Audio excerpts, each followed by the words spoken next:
think. Brilliant. Thank you very much. Thank you. So, Richmond, I'd like to welcome you on behalf of CRPS this morning. Richmond is one of our trustees of the charity, but more importantly, he's a specialist pain physio, and also he is a pain coach. I'll let him explain further, and he's going to answer the questions that have been put to him by our members this morning. So I'll hand over to you and I'll mute myself. Okay, thanks, Richmond. Yeah, no worries. No, good to be here. Good to see you. And we're recording it so that we can share this so that others can have a listen. So I'm assuming everyone's happy with that just by the fact that you're still there. You'll be on the World Wide Web. Your faces will be on the World Wide Web. Okay. Yeah, so I'm a trustee. I've been a trustee for quite a few years. I'm not sure I've been a very good one though. So this is sort of, I like to do this. This is probably what I'm better at doing rather than, meetings and things like that. But I'll let Fiona be the judge of that. So yeah. So look, I've got these questions here, and I'll kind of work through. But do jot sort of thoughts down and questions in the chat if you want to, and anything that doesn't get answered while we're going on today, I can always come back to or whatever. So that's entirely possible. All right. So the first question I've got here is, will I ever know what the pain is and where it's coming from? Currently dealing with a massive flare. Okay. Whoa, I mean, that's a pretty big question, isn't it? Maybe we'll spend an hour on that. Will I ever know what the pain is and where it's coming from? Well, the pain is, in my view, is what it is to you, as in it's how you experience it. Of course, there are various definitions and out there. The IASP one you may have seen. But essentially, to me, pain is what the person says it is, where it is, and how it is, and that will always come through when you're having that conversation about it. And you should be allowed to talk freely about your experience. I'm not sure that always happens, but that has to be the start point. So, will I ever know what the pain is? Well, it is what it is to you. And actually, there's something really important about that, in that. When you're having an experience of pain in that moment, which is the only moment, there's nothing you can do about it. Now that sounds really bleak. You might think, oh God, I want to get off this call now if he's starting there. But just hang on for a minute, because that's the same for anything. In other words, whatever's happening in this moment, like you can hear my voice, it's already happening. There's nothing you can do about what's already happening, and then it goes. That moment has passed. That's not the key bit. The key bit is having the insight of, well, how am I relating to it? So in other words, the way that we think about our pain, our beliefs about pain, our expectations about pain, play a massive role in the actual experience of pain. Now that can be quite radical for some people to sort of take on board, and I understand that, because the experience of pain, the lived experience of pain, is, of course, it's embodied. You feel it somewhere in your body. So the temptation there is to think that it's this sort of physical thing, and you could say, yes, there's a physical element to it because it is indeed embodied. But then when you look a little deeper into it, and understand that where you're feeling it in your body is not where it's actually being generated. So you're experiencing it there, but it's not being generated from there. That starts to give you some kind of insight or understanding that maybe there's a bigger picture at play here. The analogy I often give, and some of you may have heard this if we've had conversations before, is the cinema. So when you're in the cinema, you're watching the film on the screen. So the film is on the screen, but it's not coming from there. It's not being generated from there. As I wave my hand, I forgot about that, the gestures on here.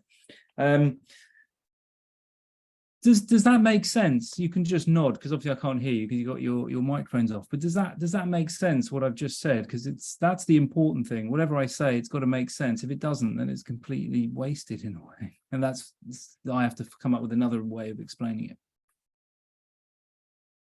There are a few nods, so that's good. So one of the greatest insights I think we can have, pain or anything in life really, is it's not what's happening as much as how you relate to it that matters, because how you relate to it is something you can control. You can't control what turns up in life, largely, because it just turns up. Life just happens, whether you like it or not.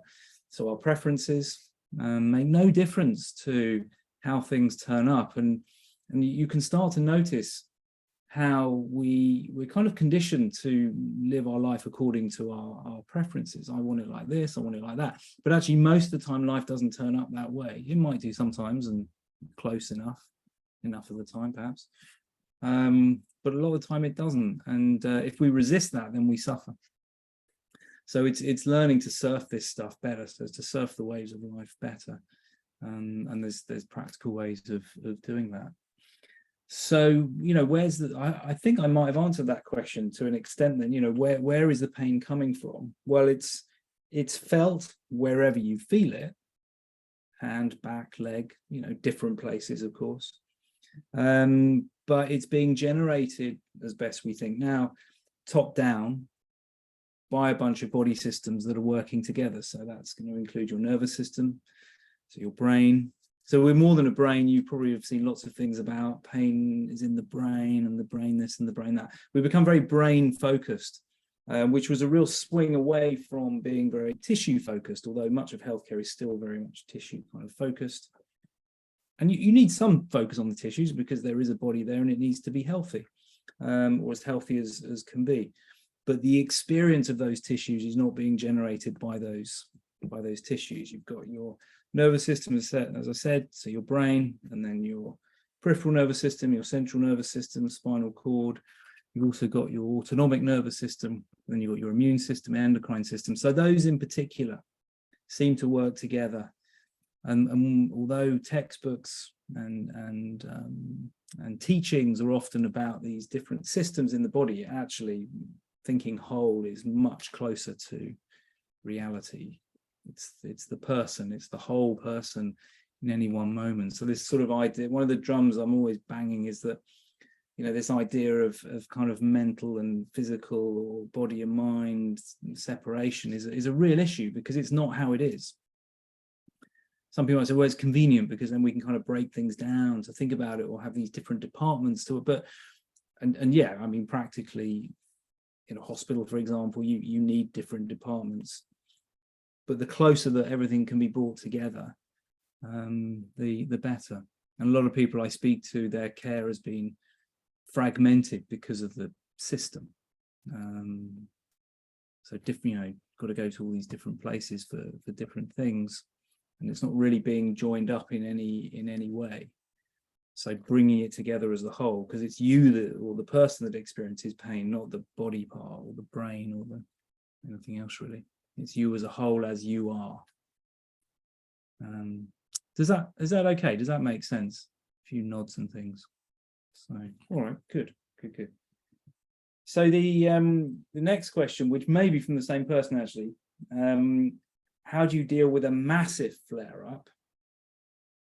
Well, I mean, that's interesting, isn't it? Because only you can decide whether it's a massive flare-up or it's a little flare-up or whatever. So it's a judgment call.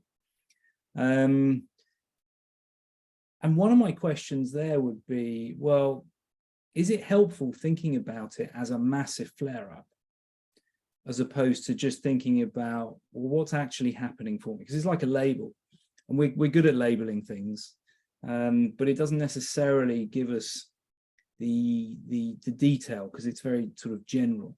So what is it? Well, what is a massive flare-up? Massive flare-up may mean more pain, more difficult to move, I can't sleep very well.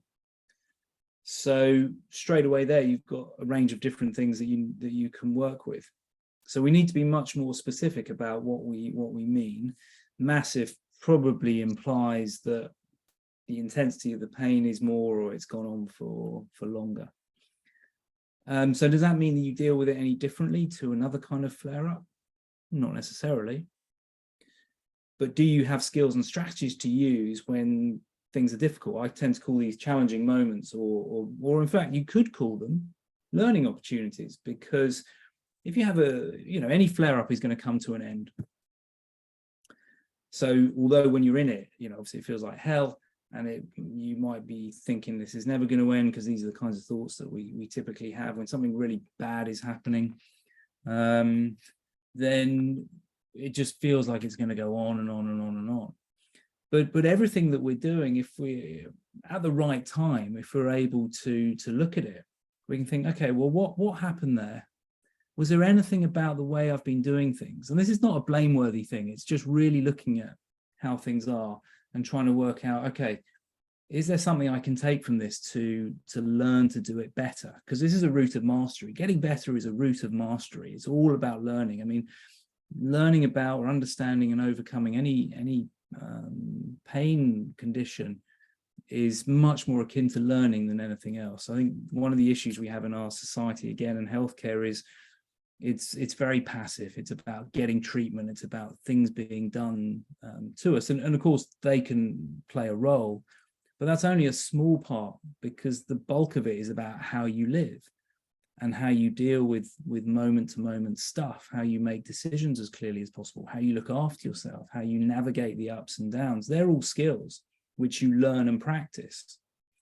So you develop a practice which includes all of these skills and strategies, and they are designed to keep you on this path going towards whatever your picture of success is. It could be something quite general to begin with, like I want to be healthier, I want to be fitter, I want to be stronger, I want to be more active. Whatever it is, you're very much focusing on what you want rather than what you don't want. And your practice are the things that you're doing each day that you've committed to through the ups and downs. Even when things don't work out your way, you've committed to doing that. So you can learn from stuff that doesn't really turn out the way you want it. You can learn from stuff that does. So someone's sort of question around learning opportunities, that's what I mean. And again, that's not unique to pain. If you take a moment each day to think about how you've done it and what's gone well, then you can build on that. And you can also look at things that maybe haven't gone quite as well. Is there anything I can learn from that? It's a process. None of these skills and strategies are the end result. Think about, if you're learning the guitar or a language, you practice. You think about how you practice, you try and do it in the best way. And then some days it just seems to happen and you have an insight. You kind of feel that you've moved on. Now, payday doesn't come every day. These moments just come when they come. You've got no control over that, but they will come if you practice. If you stay on the path, they will come. And it's not because of something you did in that particular moment. It's because you practiced. So, right, there's a comment here. That can be difficult. Look, this stuff is difficult. I'm not suggesting this is easy. These are difficult, but they're doable. It can be easier because you become familiar with practice, become more skilled. Lack of sequence makes the clarity. Yeah, no, absolutely. The pain, the lack of sleep, the effect on one's energy to try and be clear. All this stuff is immensely challenging, for sure. So I would never suggest that these things are easy, but they're doable. And as I say, you can get better at them. And so you can make that decision, right? I'm really going to work at this stuff. That's a really powerful decision that you can make. You will get thoughts such as, this is really hard, this is really difficult, can I do it? Because you're human. They're the kinds of thoughts that we get, particularly when it's tough, particularly when it's overwhelming.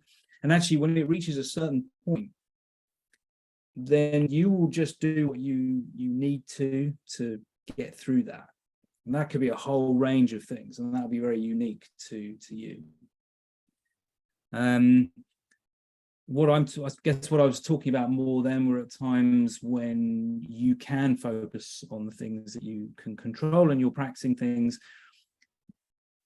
But also bear in mind that those practices are interwoven into your day. So the bulk of what you do is you're trying to live your life in the best possible way.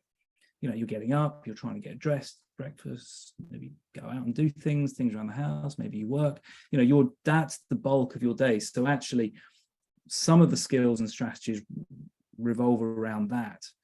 You know, you might have some specific things you do, right? I've got these exercises, I've got this desensitizing, I practice breathing, I practice mindfulness, you know, all different things that you could be doing. And then you work out, well, how long am I doing that across the day? And maybe it's half an hour, maybe it's an hour, probably not much more than that, maybe a lot less sometimes. But you're probably awake for 14, 16 hours. Ooh, someone's dead. You're awake for that, you know, you've got that time. So how do I live my life in my best way? So that's actually a really big theme to be working to. And then another theme will be dealing with the challenging moments, which will include these flares. Now, you know, one of the things that you can learn from flares is, well, what kinds of triggers and cues could there have been around that? So that next time, if those kinds of triggers and cues are there, well, I can recognize that, and then I can bring in these skills and strategies in order to deal with it more skillfully. So I guess in summary, the way to think about that is that these are skills that you learn and hone and practice and get better at. And as a result of that, you then are surfing the waves of life, and there's ups and downs. You know, making things better in life, making life better is not a straight line. It's very up and down, because life is up and down. So this does indicate there's always a reason for an increased pain. Yeah, I mean, is there always a reason for pain? There will be, as far as your biology is concerned, otherwise you wouldn't have felt it. I mean, in some sense, or one way of putting it is that, you know, if you're in pain in that moment, it means that pain is in your awareness, and it means that the conditions are such that is the only experience you could have. So in other words, your biology is in a particular state, the environment where you are, the context, how you're feeling, you're thinking, you know, all of that. That's what I mean by the whole. It all comes together to create those conditions. Exactly the same for times when you feel better, or when you're feeling joy or pleasure or love or compassion or any feeling. It means that the conditions are such that that's what you feel. So increasingly you can recognize when you're feeling particular ways and recognize the conditions, and then they're the kinds of conditions that you can seek to create. So again, that's something that you can control. What you may be referring to are times when, you know, you're just sort of getting on, and then you feel pain. You think, well, there's no particular reason here why I should feel more pain, because, you know, there's nothing happening. I'm just, I don't know, watching TV or reading a book or whatever. And suddenly, boom. You know, with certain biologies, if we think about neuropathic pain, for example, you know, you can have these spontaneous pains. They're quite common, where you are just maybe taking it easy and suddenly, oh. And of course, underpinning that to an extent is going to be what your neuroimmune system is doing. So if suddenly there's a change, if there's a change in your chemistry, which is detected by your neuroimmune system, signals are sent to your brain via numerous pathways, but your brain's already been predicting that that you're in the state that you're in. So what you're feeling is being predicted as the best explanation for that state. But then this other information comes in, and that creates an error in the system. The error is what we feel as pain. We don't feel errors. We just feel this pain, but that's the mismatch between what your systems are predicting, your brain and other systems are predicting, well, we're okay here, because that's what you were feeling. But now this other information comes in. which is different to that. Now, this is happening all the time. You could say that with thirst. So your body systems are predicting that you're well hydrated. So that's how it feels. And then this information comes in from the body saying, electrolyte levels are slightly off here. Obviously, we don't have a readout or think that particularly. What we feel is, a bit thirsty, fancy a drink. The error is created. We then go and get a drink, and that minimizes the error. So, when you're trying to ease yourself, when you're trying to soothe yourself, ease your suffering, that's you minimizing the errors. But we're doing this kind of stuff all the time. And I guess the reason why I'm saying that is to try and somehow normalize or reduce the threat of what's happening. It just so happens that pain is an awful feeling and, can be horrific at times. But it is another experience that we have, one of many. Of course, it can be extremely noisy and extremely dominant. But again, we can practice at times when we feel better to dilute that, which means that when things are much more intense, those skills that you're developing now become more effective here. So this is the process, and again, it takes time.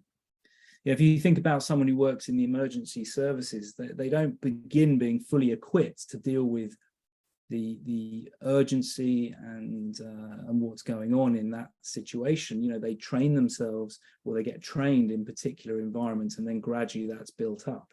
And this is the same. So you rehearse your skills and strategies when things are calmer, when things are a bit easier, so that when you need them in a time when things are much harder, you're gradually developing that skill. Okay, so there's a few comments about sleep. Now, there were a few questions about sleep. And just on some things I've said, I know that this stuff can sound quite radical or different. It might trigger some things in you. It might trigger some frustration or anger. I'm totally aware of that. But when that happens, you can be curious. Oh, right, that's interesting. Why is that triggering? And the reason why it's triggering is because you already have a belief about this, because we all have existing beliefs about how things are. And then when someone introduces something that sounds different to that, particularly when it's very personal, it can bring up a real strong emotion sometimes. That's really interesting and revealing, because it shows where the person can be stuck. And certainly the word stuckness and stickiness, the word stickiness can be used with pain, but also with things like depression and addiction, other things that we struggle with as humans. And part of the stuckness is the belief system, because it's our deep belief system working subconsciously, which is playing a huge role in how we see things and how we expect things to be, including pain experiences. So in fact, when we're so-called treating pain, actually what we're doing is we're trying to update belief systems, and there's a biology to that. So it's not, again, try not to be drawn into that sort of separate idea of all beliefs are somehow this intangible kind of thing here in the ether, but this is real. This, that kind of thinking, I understand, because we've all been brought up with it in our culture and our healthcare system, but it's not actually how things are. And there's a lot of research that's been done over, particularly the last sort of 5-10 years, really showing that, which is handy, because we are so stuck with this sort of dualist thinking. So my encouragement would be just to notice where you kind of go, oh, what's he going on about, something like that. Be curious about that. Maybe that's part of the stuckness that needs a little bit of jostling, a little bit of updating. There's a lot of things that we struggle with in life because we're struggling to update our beliefs. And that's the same for everyone, by the way, not just unique to this. Okay, so why can't I sleep when I'm in pain? Well, I mean, it's pretty hard, isn't it, to go to sleep when you're at a certain level of pain. I mean, lower levels, perhaps it's, people do. But if you think that pain is often about some sort of perceived threat in the system, you're not necessarily thinking this can be subconscious. There's some sort of threat to your integrity. Think about your basic biology. and pain is part of a way of protecting ourselves. It's part of survival. So we've got our basic evolutionary biology at play here at night. The animals come out at night, it's dark, perhaps it's a more dangerous time. We're also a bit more inflammatory at that time as well, so that might stoke some things up. We're not moving around as much, we're lying in bed perhaps. And so blood pressure comes down, which means less perfusion of oxygen in the nervous system again. So there's some biological changes there, which could trigger some errors. And then remember what I said at the beginning about how you relate to what happens. Am I relating to this in a way that's making me more resourceful, i.e. I can think about what I can do here, or am I relating to it in a way where I'm feeling helpless? The two will determine what you then do. And you may or may not be conscious of that. Those paths, maybe now that we've talked about it, are raised that you'll become more aware. Sleep and pain, no pun intended, I was going to say these bedfellows. But they do seem to come hand in hand. Not great, but it does offer a number of ways then to try and help. So for example, trying to create a good sleep habit is fundamental. I mean, that's a basic. But then also develop skills that you can use if you do happen to wake up. So I'll give you some examples. If you wake and you can't get back to sleep within, say, 15-20 minutes, you are better off getting up and going perhaps into another room. Think about what happens when you get up. There's a bit of movement, blood pressure goes up, more oxygen in the nervous system, but you're still trying to remain in a calm, relaxed kind of state as best you can. As best you can. So I'll use that terminology, but just bear in mind you're doing it in the best way that you can. So it doesn't mean you are completely relaxed or completely calm. It just means that's what you're trying to do. That's the path you're trying to follow. You're trying to keep those systems or your parasympathetic system online as best you can. So you will choose things to do that are of that nature, calming, restful. So it might be meditation, it might be listening to certain sounds or music, or reading, or gentle movements, or getting a drink, that kind of thing. So you're trying to stay in that arena. Remember, you're focusing on what you want, not what you don't want. What you want is to go back to sleep. So you're trying to line everything up in that direction, which doesn't mean it comes like that. There's no button to press, but you're lining things up to make it more likely. If you focus on what you want rather than what you don't want, you're raising the probabilities of that happening. If you focus on what you don't want, you're 100% going to get it. I mean, again, that's a general rule in life as well. And again, I know this sounds simple, but just bear with it. So if you're focusing on what you want, right, I want to go back to sleep, I'm going to keep that as my picture of success, right? Then you start thinking about the things that you can do in line with that. If you get drawn and get really caught up in thinking about the pain, then that just becomes bigger. Because what you focus on governs how you feel. Now you might say, well, hold on a minute. I'm really trying not to think about it. That's like saying don't think of elephants. So the mind is this tricky thing. It's a slippery eel. So how do I do that? How do I do it? Well, you have to keep refocusing on what you want, because you will. I mean, particularly if the pain's bad, it will grab your attention. That's what it does. That's what it's meant to do. So you have to keep coming back to it and practicing, going back to the path. And it is really hard work, or can be really hard work. But as you keep practicing, you can get better at it. So it can get a little bit easier.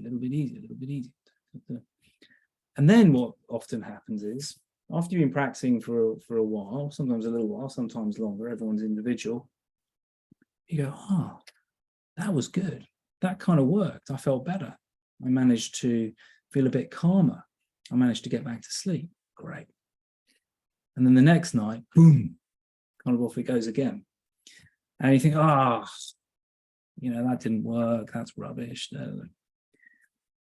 But it comes back to that decision to being committed to practicing regardless of the ups and downs, regardless of the fact that things don't always turn out your way. Remember what we said, again, another really important insight is that life turns up as it turns up, not according to our preferences. It doesn't matter what we prefer or what we want, it'll just turn up in particular ways anyway.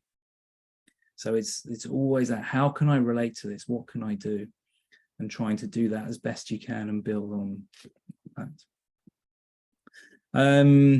So what else about sleep is useful? I think one of the things that's useful to know is that if you're able to get yourself into a calmer state, a relaxed state, that is a good second best to sleep.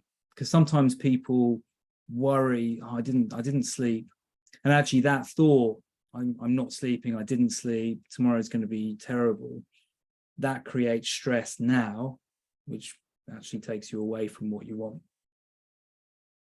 So again, it's just trying to notice these things. And how do you notice things more? Well, something like meditation practice, that's what meditation is about. It's about seeing things as they are more clearly, more quickly, through that kind of practice, learning about how you tend to think, where does your mind tend to go, and then being able to skillfully relate and respond to that. That's really what meditation is about. It's not about, relaxing or pain relief or anything like that, really. Those things can happen as a result of meditation practice for sure, but that's not the reason why we do it. Meditation has been taken out of an Eastern philosophy and just kind of suggested as a tool. I mean, it is a tool, it is a skill, it's a practice, it's a way of being. But the cause of suffering is wanting to be somewhere where you're not. So if you're doing something for a purpose, you very quickly get drawn down that path. Does anyone meditate? Okay. I can share some resources if that's helpful. There's a couple of apps which I think are excellent. I use them myself actually as part of my practice, but they're excellent because they teach you. And I was chatting to someone about this yesterday who's been using one of these. Actually, he was using it before we met, and he clarified something that often comes up, and that's the fact that to really practice meditation, you have to have some understanding of the philosophy behind it. Otherwise, you're just sitting listening to something, which is totally different to learning and developing and growing and waking up. One of the apps is called Waking Up. You may have heard of it. And kind of waking up is exactly that, seeing things as they are, rather than the push-pull of our emotions, of our preferences and that kind of stuff. So it just makes you much more skillful at surfing the waves of life, and can be invaluable. But I'm also aware that it's not necessarily for everyone. And I don't want to sound like I'm saying that's the only thing that can help, or you must do that in order to. But I think that if it's understood and practiced consistently, then I think it can be a really, really good tool, a good skill, a good practice, a good way of being. So I'll probably prefer that way of thinking. It's a way of being, because you don't just sit and practice, you actually bring that wakefulness into your day-to-day, because then you start to relate to things more skillfully, respond to things more skillfully, rather than react and suffer. Okay. So let's have a look. Yeah, I mean, there's another comment there about how when sleep's disturbed, you can disturb the person that you're sleeping with. That can add a pressure, I think, because you don't want to move, you don't want to disturb them. That sort of builds that tension or stress. So, maybe sleeping in separate rooms is an option. Sometimes people go, oh, I don't want to do that. We've slept together for years, don't want to do that. But it's thinking about, well, what's going to work? Maybe a few nights a week you do that. It's an option. I mean, essentially, when you're asleep anyway. And if you're getting sleep, you're going to feel better. If you feel better, then, well, life is better, isn't it? So, you might want to discuss that with your partner. Right. Why does my bad foot quite often have a bruising sole? I injured it. All I've done is walk on it as normal. I saw a physio and he's never heard of this. It happens on a regular basis and feels like someone has hit the sole of my foot with a hammer. I always wear slip-on Hey Dudes with a soft insole and support. Hey Dudes, they sound good. I don't know what they are. I'll have to look and see. I guess it's a type of shoe. Okay, but there's two different things there. You've got this appearance of, or this color change. Color change is really common in CRPS, as you probably know. It's down to blood flow changes. And I think generally speaking, if it's warm, there's more of a redness. If it's cool, it's more of a purpley sort of thing. It can be quite distressing though, because it's, it's obviously very visible. And it looks, as this person said, it can look like a bruise. It's these sort of blood vessels, and then this change in blood flow, which can be very quick. So it can be a rapid change. And you may have noticed that if your foot's down, if it's your feet, if it's your foot's down, then you can see that, and then you put your foot up and then it changes very quickly. It could also change because your blood flow is controlled by your autonomic nervous system. And that's handy. Well, it's the way it works, but it's handy because that will tell you that, the way that you're feeling has an effect on your blood flow. What you're planning on doing has an effect on your blood flow, because your body systems are working in anticipation of what you might do in any given environment. So, that's why sometimes it can hurt at the thought of, I don't know, say it's affected your hand and you think, oh, I've got to send an email, or I'm going to pick up my cup of tea. You might get some pain beforehand. Well, that's because your body systems are preparing and anticipating for you using your hand. And that's, similar to the imagery. That's, one of the reasons why using graded imagery and imagery visualization practices can be really useful, because you can change that patterning. You can start to change that prediction that way. So that's what's happening when there's color change. So it is a feature of CRPS, but you see it at other times as well. And then it happens on a regular basis and feels like someone's hit the sole of my foot with a hammer. So it sounds like that on that particular occasion, that this change is also with pain. It's not clear which comes first, or perhaps it all comes together. It might be difficult to say, but it's an overall pattern there. And so it'd be difficult to sort of comment on exactly what you would do. I can't really comment on treatment because it's very individual. I would need to know much more about the person and what's going on. But undoubtedly, the kind of themes would be looking at changing that biological pattern, the expectation, the beliefs, and then practicing certain skills around movement and walking to change that, and maybe get a pair of Hey Dudes. Right. This is a common one. Why do most doctors and nurses not is in capitals understand chronic pain? I mean, the first thing I'd probably say, or I'm going to say about that, is I think that, all clinicians are trying to help. It may not come across that way sometimes. And I know some people experience very difficult consultations. Things are said which are, not helpful sometimes. That happens. And that needs to change for sure. It's not acceptable. But I think fundamentally society doesn't understand pain, and particularly chronic pain. Pretty much everyone, apart from if you've got a genetic condition, experiences pain on a day-to-day basis in different forms. So you know what it's like, but you don't really know why and how. I mean, most people are surprised when we're talking about where it hurts perhaps, or they're telling me about where it hurts. And I say, well, it's not being generated there. I mentioned that before. Like, whoa, what does What do you mean? Well, that's where I feel it. So there's something that it's like to feel pain that is embodied. So when someone then says, well, it's not being generated there, that can feel a bit weird.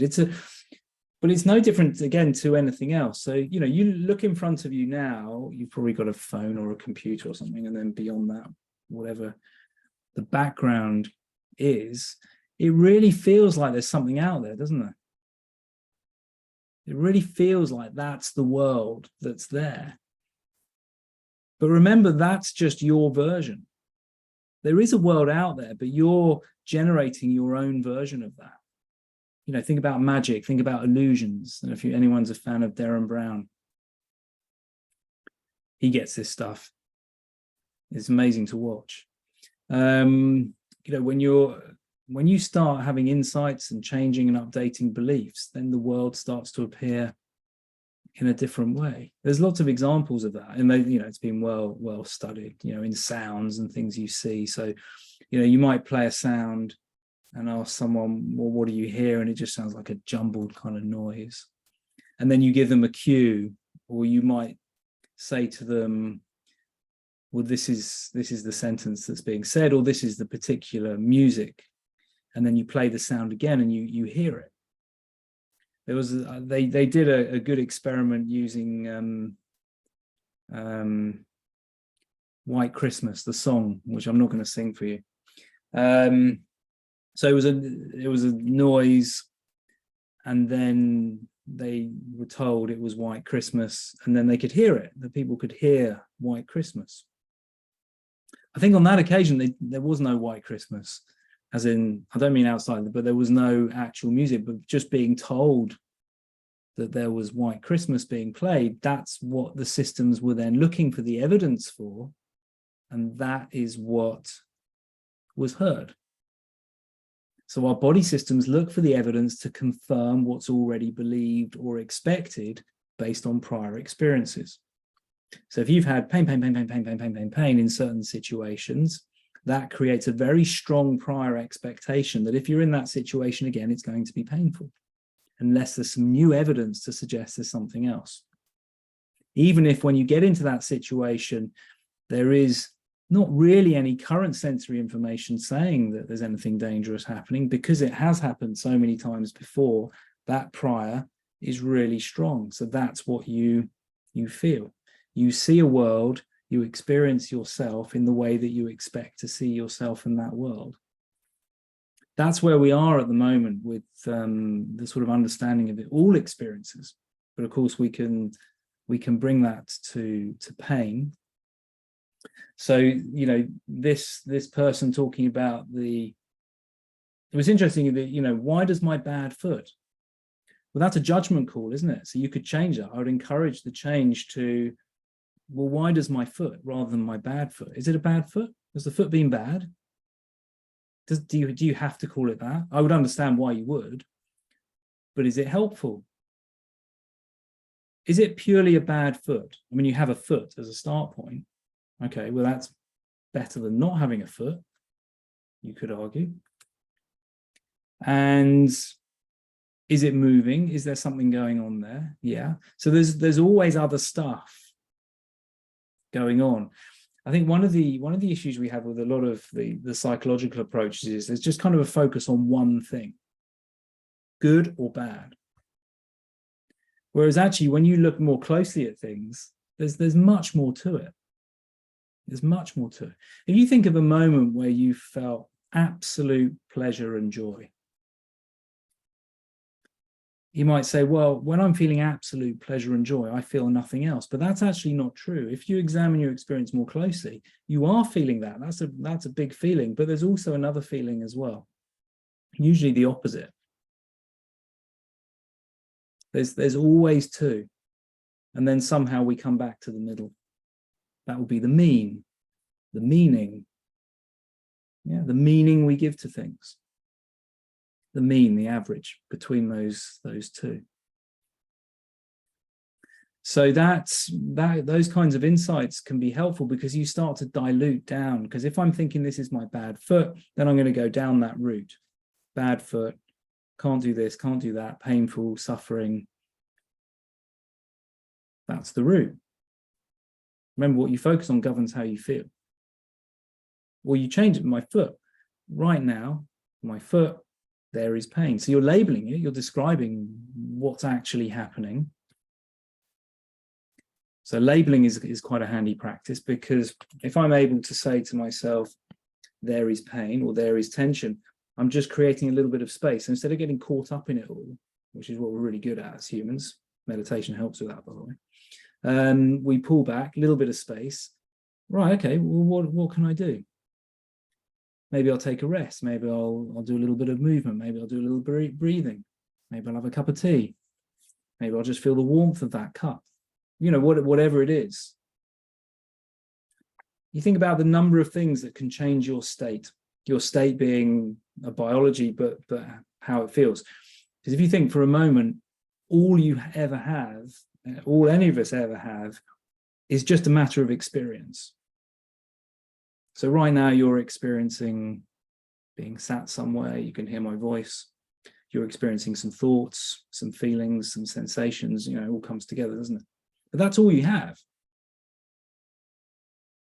It's an experience. And it's being shaped by lots of different things that we've been talking about. And you might think, okay, well, this doesn't feel great. I want to feel better. What can I do? So just think for a moment about the types of things that make you feel better. What brings you joy? What brings you pleasure? What brings happiness to you? Remember, these are all states that come and go.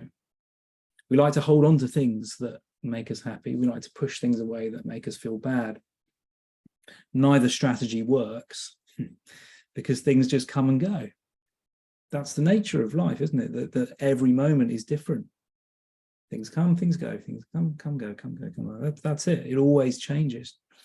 It's people will often say to me, you know, why is it change? Why does that happen? Well, because that's how life operates, isn't it? You know, life wouldn't even exist if things weren't changing each moment. And of course, that's impermanence, Buddhist tenet. And that gives great hope, because no matter what you're feeling right now, you're going to feel better. But how can I bring that forth? What can I do? What can I control? Because you want to focus on what you can control, not what you can't, i.e. what you decide to do, how you relate to things. Yeah, can't control other people, can't control life. Then you're following your path. And someone's just popped down there, is that why self-care, art, craft are so important? Yeah, fill your life with stuff that you love to do, reconnect with what matters. That's essential, absolutely essential. So I often say to people, you know, the more you focus on the pain and treating the pain, the more dominant it will be in your life. You know, that's why the outcomes are so poor, because our healthcare system focuses on treating pain, so it keeps it high on the agenda. As I say, if you shift your focus to your picture of success, so the life you want to lead and the steps to take towards that now, the outcomes are much better, because then you're doing things that you love to do or want to do with people who matter. Now, there's ways of doing it. So the how. So how do I do that? Well, that's the work. You know, that the bulk of work I do with people is helping them to understand how to do those things according to what's right for them in that moment, and then the flexibility to make decisions about how to change it and how to progress. And because the key thing is to have better and better experiences, because that's creating the evidence that changes the priors. So if I've done this thing that's always been pain, and then I do it in this slightly different way that feels a bit better, now I'm creating some other evidence. That's what updates the system. Sounds really simple, I know, but that's you know, a principle to bear in mind with what you're doing. Thinking, well, how can I do this, rather than, no, I'm not doing that. Let's go and have a coffee. No way. Well, how about we go for 10 minutes? Well, I might be able to do that. Let's work out a way of doing it. Start filling your life with those things, and not waiting for something to happen. You getting in the driving seat and doing that. So, and I know we often use the word distraction, but I talk much more about, you know, meaningful activities, valued activities, because when you're engaged with those, you're choosing to do that. So that's filling your time. That's filling that moment with something that matters. That's really powerful.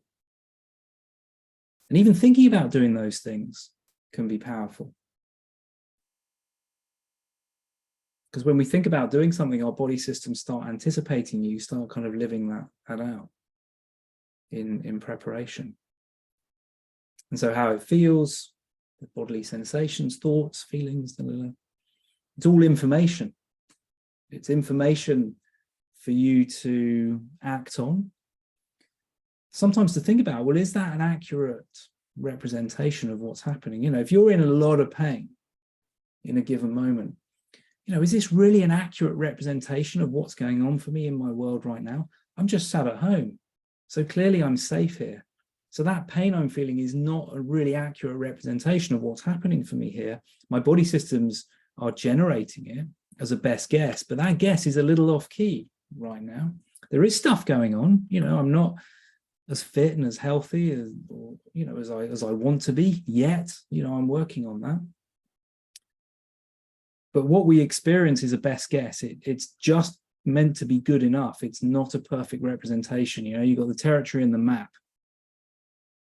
Yeah, we have a map. We don't have the actual territory. So this is the map. This is my map. And like all maps, they need to be updated. And the more flexible we are to updating our map, the closer we are to the territory. You know, if you think about where you live right now, if you had a map of that place from 100 years ago, you'd find it probably quite hard to work your way around. It wouldn't be very clear. But if you update that map with how it is now, well, now you've got a much better representation. So that's sort of one way to think about it, you know, through coming to this and listening to some of the stuff that is being understood now about pain. You're starting to update your map. When you update your map, when you update your beliefs, things start to change quite quickly sometimes. You know, a lot of people will say to me that as soon as they, you know, just that first conversation, I was with a lady yesterday, and actually I didn't really say that much, unlike now, I've been rabbiting on for an hour. I didn't really say much, but just asked a few questions and let her tell me some things. And that was of great relief to her, just to be able to talk about her experiences and to share them. So having that, you know, kindness is healing. Awareness of what's happening rather than being caught up in it is the first step of healing. And when I say healing, you know, I mean that moving on in the direction that you want to. So, and something I mentioned at the start, and actually it's on the title of my book, I talk about overcoming pain. And I know that some people find that hard to, they said, oh, what do you mean overcome pain? Does that mean it goes away completely, or that sort of thing? Well, again, you know, and I'm very overt about this in the book and when I work with people, that overcoming pain is it's what it means to you. And we would talk about that. So for some people, if there's a particular reason why pain could continue to be part of their life, then we talk about, well, what does overcoming mean there? Overcoming means it's not the dominant thing anymore. You know, you've got much more knowledge and you've got skills and you deal with it and you live an increasingly meaningful life because there's no end point. You know, we just keep going. And there's lots of people in that situation. A lot of the people who share their lived experiences around pain and how they've transformed their life. And you can absolutely transform your life because we have the ability to do that. We just need to know how. Some people overcoming pain will be that it's largely gone. You know, who these people will be, you can't ever know because no one knows the future. Will my pain ever go away? You know, people ask that. Well, I can't answer that. No one can answer that. And they shouldn't really answer that question because nobody knows. Can it get better? Yes, absolutely.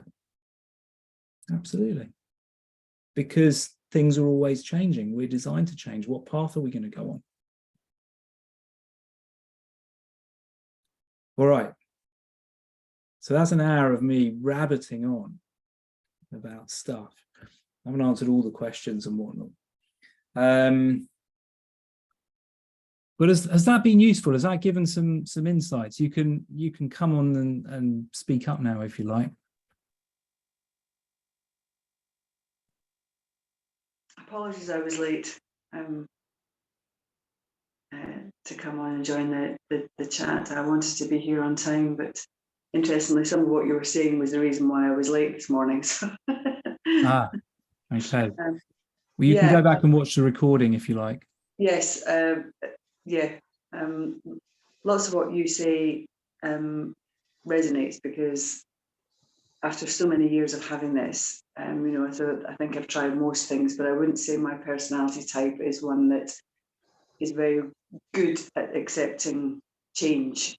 When you have to modify behaviours, there's always an expectation from myself that I can continue as normal and be normal. So the sort of byproduct of that is that you don't really manage your pain in any shape or form at all, because you're just constantly pushing against the tide rather than trying to kind of flow with it. But I also,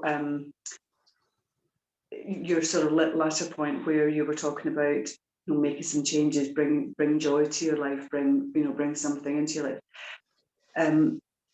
That's been missing for me. Because of obligation and responsibility that you feel that you have to have. So it's finding the time to be able to give yourself that, if you like, because I am still working just about. I do, have a husband, even though he drives me up the wall, but I do have one. Yeah, we're good at that, I think. Yeah. And I have other things in my life that I feel I have to kind of cover constantly what I have. It's difficult, but my kind of point was, my oldest son lives in New Zealand, and he's here just now with his partner. My youngest son's here with his partner and partner's sister. So this house is hell. There's like all these adults running around the place, driving me crazy, and me trying to be normal. But I have actually booked to go to New Zealand for 3 months. Oh wow. Yeah, Carol's face. Yeah. He's getting married next year, and he wanted me to go for a long trip. I've been once before and it was okay. It was 3 weeks and I managed it fine. This is obviously quite a different kettle of fish, where I'm going to be, 3 months there with no backup. No. At all, beyond my own resources, if you like. So do you have any advice for people who are going to try to bring something into their life, but it's quite a drastic thing, in as much as, I'm hoping this 3 months will give me some downtime, will allow me to actually focus a bit more on myself, to not have the responsibilities cloud everything, sort of at home, that I can wake up in the morning and maybe start that 3 months where I come back then carrying on that kind of behavior.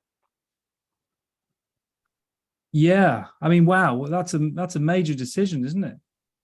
Oh, to hell with it! I'm too old. I'm going to be dead before I'm, much longer. So, I've got less ahead of me than I have behind me. So I do just think, if I don't do it now, I may never do it. Yeah. And there's been a lot in life that I've allowed this to restrict. And I don't want to restrict it anymore. I'm fed up of being restricted. What made you change that tack from allowing this to be a restriction to now saying, no, I'm going to do something I really want to do here? I think it just felt that, because I have one child in his 30s, not child, living abroad, I miss him terribly. And it hasn't got any easier as time has gone by. And Fiona will understand this. I need to be able to spend quality time with him, where it's not the rush job, which is what it is just now when he's home, because we've got so many other things to do. I never get a chance to actually talk to him about me, if you like, and stuff that's going on with me. And I don't think he really understands where my life kind of goes. It would be useful to actually do that with him while I'm still cognitive and the sort of Alzheimer's hasn't kicked in maybe quite yet. I think it's a last ditch thing for me. You know, it's very much a case of I have to do this now, because if I don't do it now and get some pleasure in my life, I'm never going to have it. Yeah. So you've chosen to do that because it's something that really matters to you. Maybe, you know, and that's very powerful, isn't it? You know, that's a powerful emotion and a thought that's led to you to do it, to take action. Now I guess you're thinking about, you know, how you're going to do it. But there's a sort of a start point I can suggest with that, if you like. Yeah, please do. And that is to remember often. I mean, sometimes journaling this can be useful, is to remember often why it is you're doing it. So if you think for a moment, I mean, you've just explained why, I know, but if you just think about that for a moment, do you feel something? Yeah, I feel I'm Miss Middle of the Road, Miss Never Take Chances, Take Risks. This is so far left of field for me to do this that you know, it's why have I done this? I think it's fear. A lot of it's been driven by fear for me. I think I've lived my life with an awful lot of fear, and that's the sort of primary emotion that I have, kind of dominating everything. Okay, well, so fear is the first thing that you feel. So you've decided to do it for a fear of some kind of, you know, loss of something or other. What else? I think because he asked me, he wanted me to do this. So there was, you know, he wanted me to go for longer. So because he wanted me to do this, it's your child. So there's really very little in times with your children, regardless of what you have, that you will say no to them, unless it's, you know, no parental no for I'm going to party, I won't be until 3 a.m. No, you're not doing that. You know, you're 15. But this isn't that situation. This is where he wants me to be there, and the fact that he's asking for his mum to be there is, you know, for me it's a huge, it feels like a real privilege to be able to get this opportunity. And if I'd said no, oh God, you can't. the loss and sorrow that I would have felt isn't manageable. I'd rather deal with the fear and the worry of going, knowing it's because that he wants me there, than have to deal with the fear that of what I'm going to lose if I don't do it. There's two sort of broad brush ways we go about things. One is we do it for fear of something or other happening or not happening, and the other, so kind of heading away from something, or we do it because we want to head towards the thing that we want. Remember what we're talking about, you know, focus on what you want, not what you don't want. It's a very powerful insight. You know, if you think about doing this because you fear that if you don't or didn't, I mean, you are going to do it now, but if you didn't do it, then you wouldn't have that time together. But remember, none of that's actually happening. It's all just thought. It's not. What's actually happening is you're sat in your lounge or study or wherever. That's what's actually happening, and we're chatting. It's all just thought. So it's not, you know, it's not that those thoughts won't come, but how you relate to them now and how you change that story, if you want to no, I'm going to New Zealand because I want to spend time with my son, or, you know, you can phrase it however you like. You know, you can change that story and turn it into a heading towards, because when you think about, if you think about being in New Zealand with your son now, how does that feel? Oh, I can't wait. How does it feel?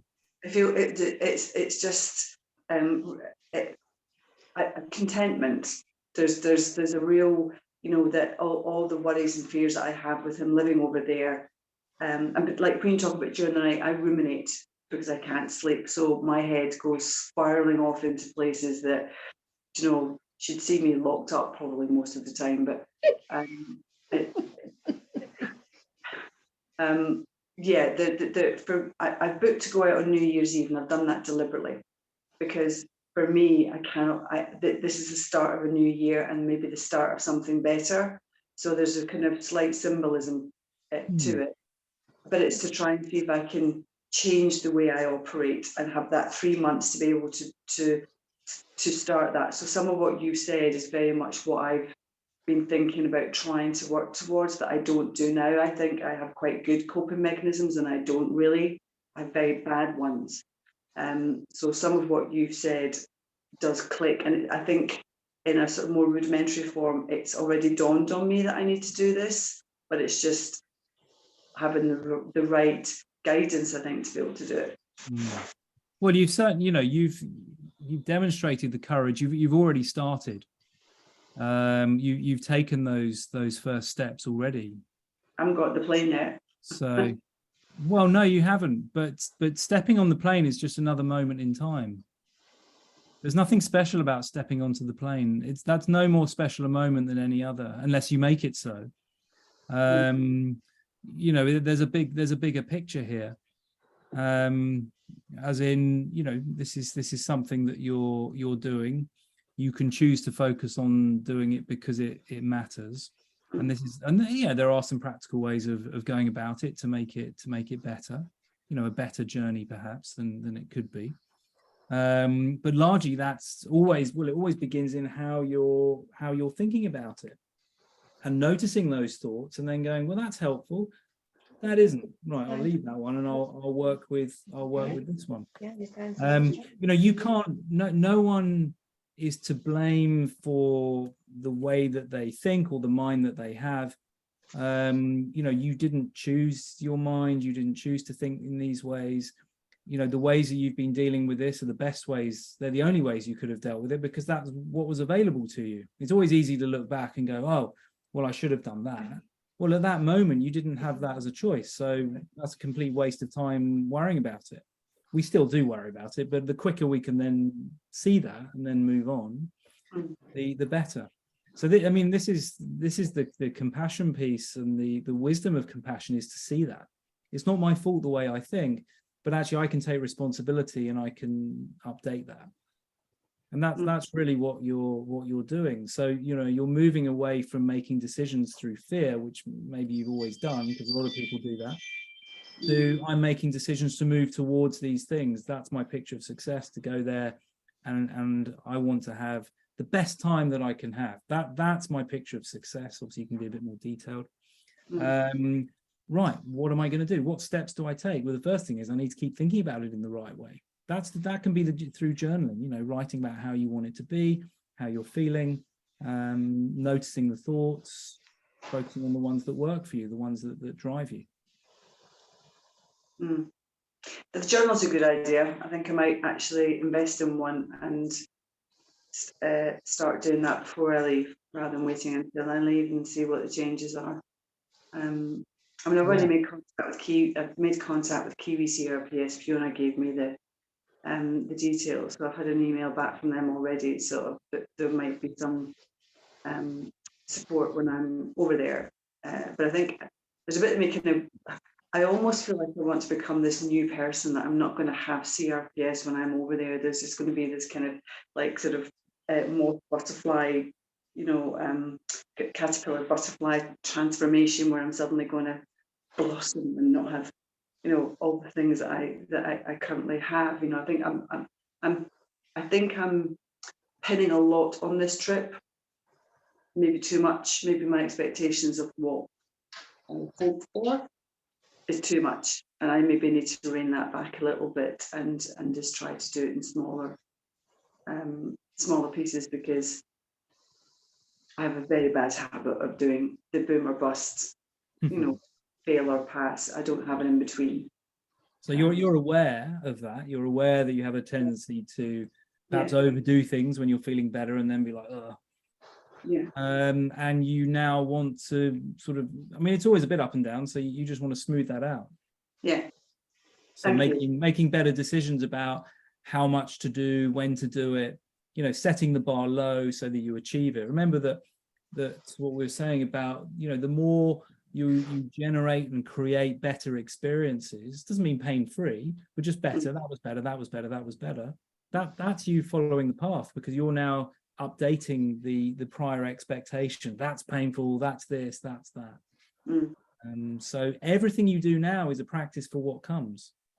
Everything you do now is a vote for the future you. So if you're consistent with something like, movement, meditation, the way that you do things, then you will bear the fruits of that in the future. Yeah, I think I might give meditation a go, actually. Like you say, do a bit of learning first behind it, and then look. Yeah. Well, I'll share some resources with Fiona, and then she can distribute Great. that. Thank you. Thanks, Richard. That was really good. It was a really interesting talk. I'm sorry I had to come in so late. No, not at all. Not at all. I don't know if you're on social media. I post a lot of stuff. Okay. And if you go to my website, that you can sign up to the newsletter. It's been a bit sporadic because I've been finishing the book, but that will be a bit more often. But on Instagram, I post on this stuff every day or most days. I'll have a look at your there's website. lots of stuff there to look through. Yeah, thank you. That was great. I have to go now because I can hear my little marauding around outside the door here. God, we'll look her up. Yeah. Fiona, good luck. I will see All right. you hopefully Friday. Thank you very much. Enjoyed that.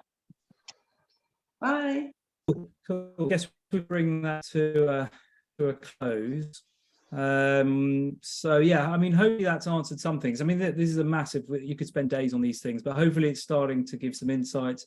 We can easily do some more, and I'll have a look through some of the other questions, and I'll send over some thoughts on that and resources, as I said. Yeah. And Richmond, will you share the meditation apps with Fiona then, so we can have a look? Yeah. Yeah. Please, that'd be great. Yeah. Thank you.